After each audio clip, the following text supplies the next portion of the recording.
let's use this image of yours truly wearing my climbing shoes, sitting at the top of the Llanberis slate quarry, at least one of the slate quarries known as Australia, and this fantastic, beautiful area of North Wales, which I'm so lucky to live in.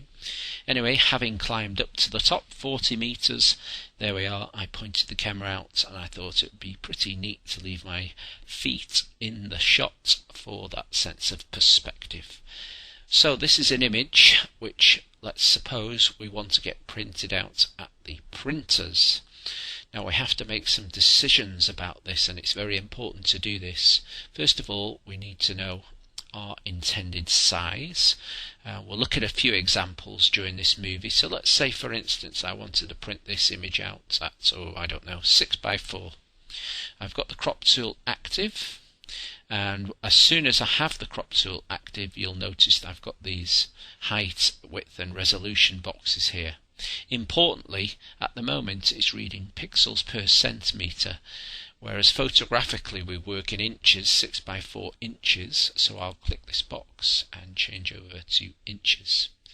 That way I can put my width in, 6, with a height of 4, and I would definitely stick to a resolution of 300 pixels per inch. That's not set in stone, it's not holy grail, certainly not as far as you printing out images on your home printer.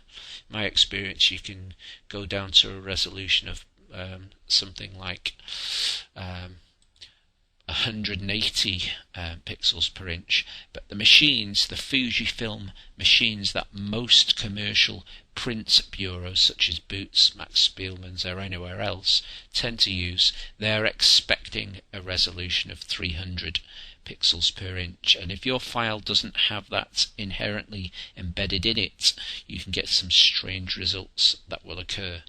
Anyway, that being said, 6x4 at 300, I am going to click and drag out, and you can see proportionately this image does in fact suit a 6x4 crop. I haven't set the crop yet.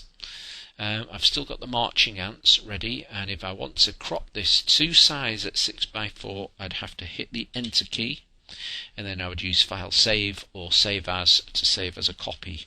Let me just revert this file. I can do that by pressing F12 on the keyboard, so it's gone back to its original state. I'm just going to show you the original size image size.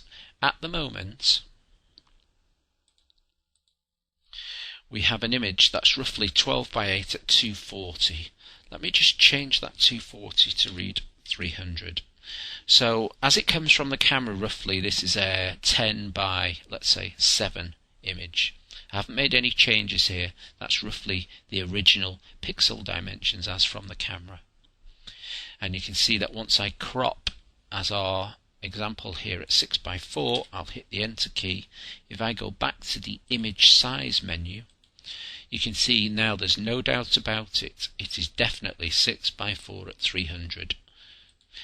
Once we save this file as that and drop it onto our flash pen drive or whatever you take to the bureau to get printed, what you see on the screen here and now, the image that we're actually looking at, is exactly how it will come out the machine. If you get this wrong, however, particularly with this resolution setting, the image you see on screen will not necessarily be the image that pops out the other end of the printer, the Fujifilm machine, because it's making a few guesses for you. What I'm trying to stipulate is that it's very important to do this yourself to prepare your images ready for print. That being said, let me revert this file and let's talk about a few other sizes. So let's take the image at, let's say we wanted a 7x5 at 300. If I click and drag out this crop tool now, you can see proportionately a 7x5, the ratios are different, so it doesn't quite suit the image. Now we've got lots in this image, and if I'm going to lose some off the right hand edge here after the crop, then that's okay with me. By the way, I can move this cropping box rectangle around if I don't want to lose it from that particular edge after the crop. Well, I could lose it from this left hand edge instead. So it's up to you where you want the actual crop to take place. Now obviously, if I wanted to oops, my mistake, I'll undo that.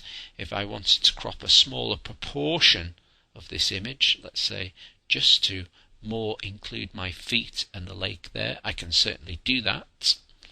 I would be careful about cropping a smaller proportion of your image like this, because if you're trying to crop a small proportion and blow it up really big, now I know in our example it's only 7:5, you tend to degrade the quality.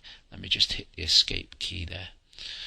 So 7:5 at 300, let's say we want to crop at that. There we go. I've dragged the rectangle out. I can decide, yep, that's okay. I'll hit the enter key and that's what I'll get. I'll show you the image size menu.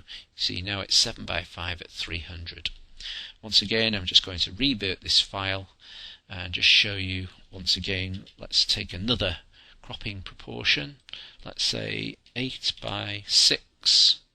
I'll click and drag that over the file, and you can see once again an 8:6. The ratio doesn't suit the original camera image here.